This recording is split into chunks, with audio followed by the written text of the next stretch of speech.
这就是另一个大殿。这是器物殿，藏有一些珍贵的炼器材料和天神器。最重要的是，还有几件鸿蒙灵宝，而这其中就有9颗紫元火珠。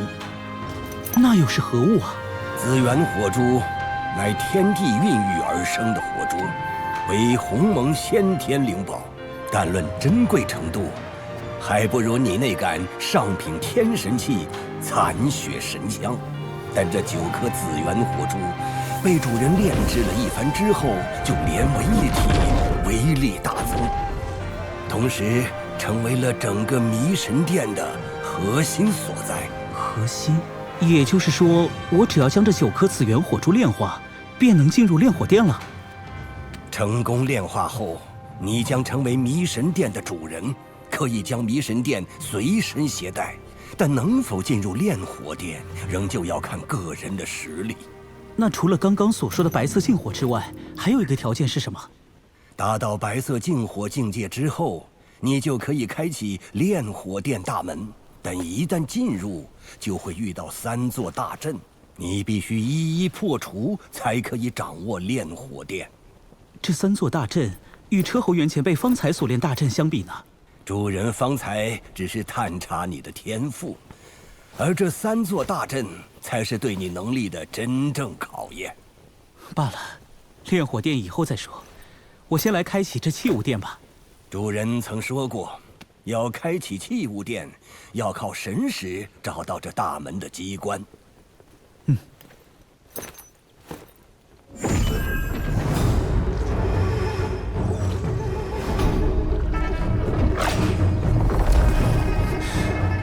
机关就在大门之上。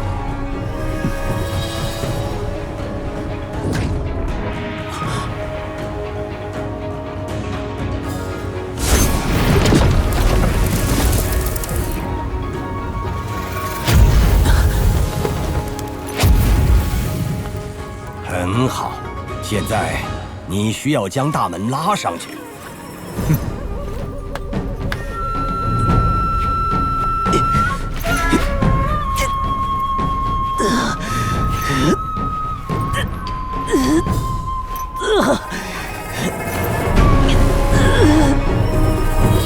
不管是肉体力量还是体内能量，都可以。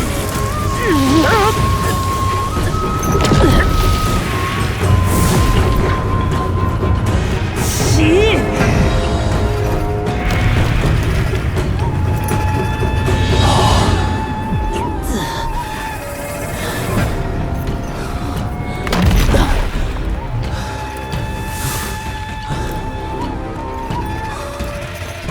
按照主人的设置，灵魂境界起码要到下部天神，也就是灵魂化婴境界，才能识破机关。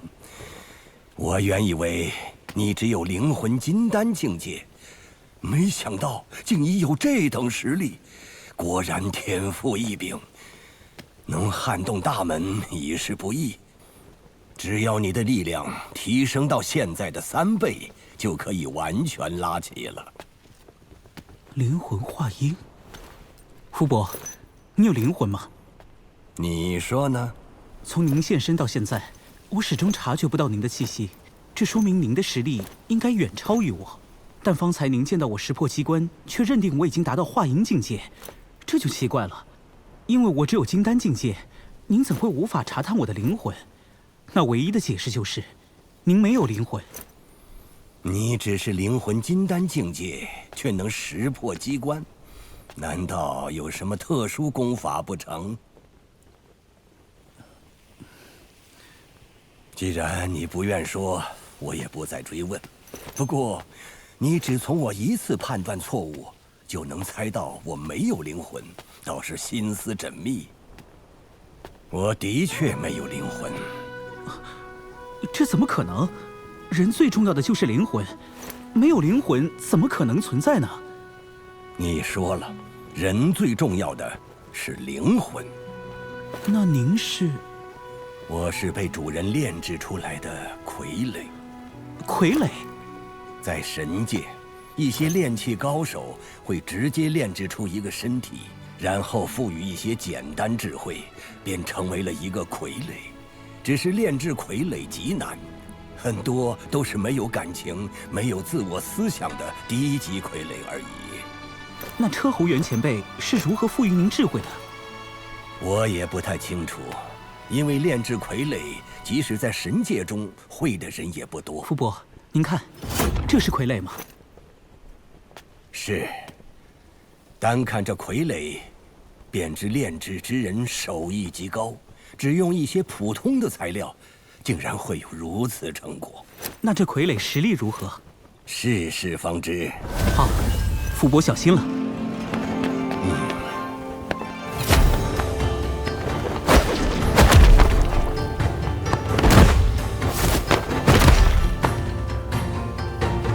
全身骨架尚算坚韧，估计赶得上下品天神器。不过，肌肉只能算一般，但能够炼制出这傀儡的高手，在神界也不多。只是，此傀儡毫无智慧可言，炼制之人为何不顺手赋予一些简单的智慧？也许，他只想让我多一份生存的保证，别的都需要靠我自己。原来有这番深意。那福伯，您的肉身实力如何？我身为神界第一炼器高手的管家，放眼神界，傀儡中比我强的可没几个。我身体的坚韧程度，绝对赶得上上品天神器。只是那又如何呢？不是生命，无法修炼，也无法感悟空间法则。就算我再强，遇到掌握了空间法则的中部天神，也只能束手就擒。就看到这儿吧，接下来我们去中转殿。这是当年主人为雷部神王炼制鸿蒙灵宝的报酬。此树生长已逾数十亿载，无论是树干还是树枝，坚韧程度都堪比上品神器。论价值，还在上品天神器残血神枪之上。整个神界比红桐树还要珍贵的树种，估计只有传说中的古铁木树了。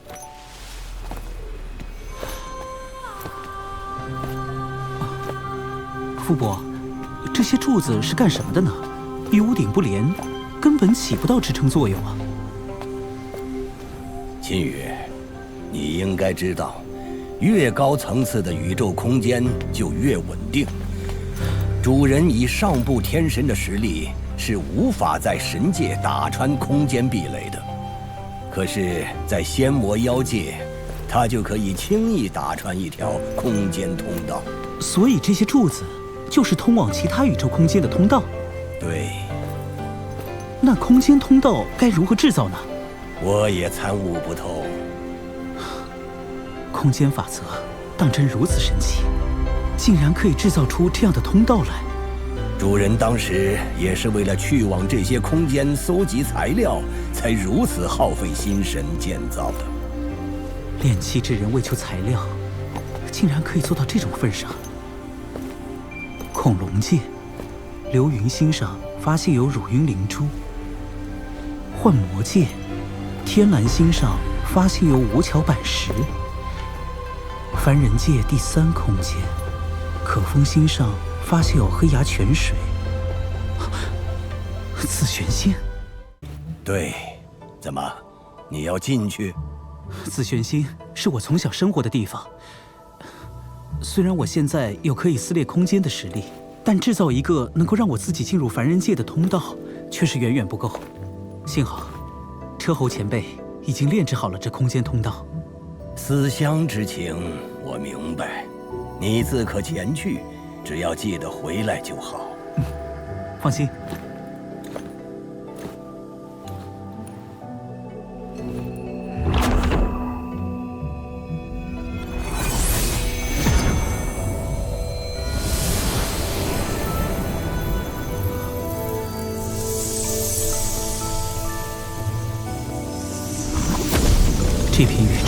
出入中转殿的路径竟然是个黑洞，不过引力倒并不算大，看来周显当初的手段也不算厉害。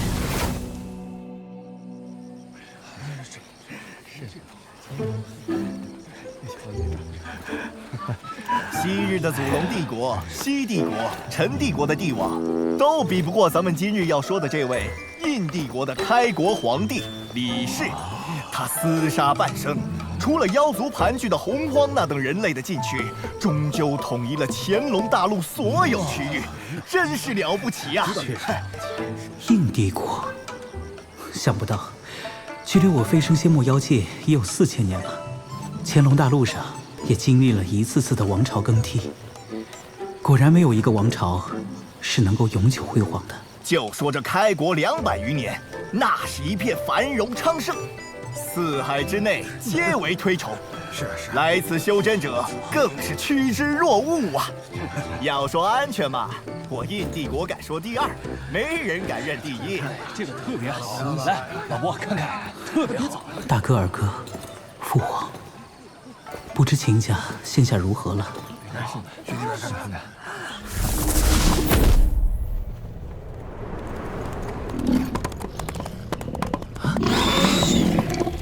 主人，想不到还能再见到您。小莫，多年不见，如今我秦家子弟身在何处？主人，幸好你回来了，秦家如今有难。二哥，小雨，